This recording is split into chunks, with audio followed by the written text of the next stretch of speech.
Ketua DPP Partai Nasdem Taufik Basari alias Tobas menegaskan pernyataan Ketua Umum partainya, Surya Paloh yang ingin kasus dugaan korupsi pembangunan Menara Pemancar, BTS.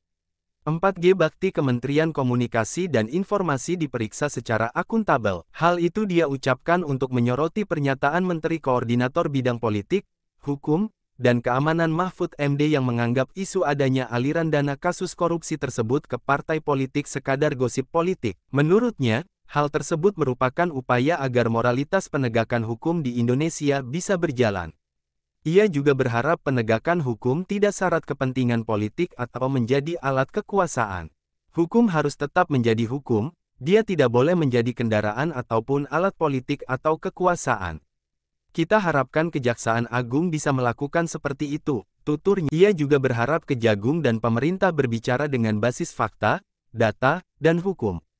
Dia mengingatkan agar Kejagung dan pemerintah tak ikut membangun narasi yang tidak berkelanjutan.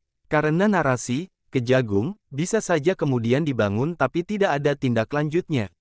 Pemerintah juga, isu tersebut harus sudah dipastikan akan berlanjut pada proses penegakan hukum ketika melontarkan isu tertentu. Tobas mengatakan setiap informasi yang berkaitan dengan hukum harus ditelusuri.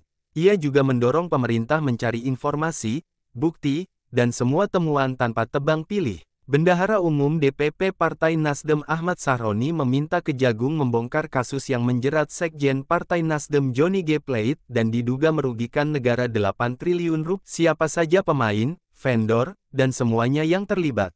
Menurut saya, di skandal sebesar ini, tidak mungkin hanya seorang Johnny G. Plate yang bermain, ujar Sahroni dalam keterangannya, Selasa, tanggal 23 Mei tahun 2023.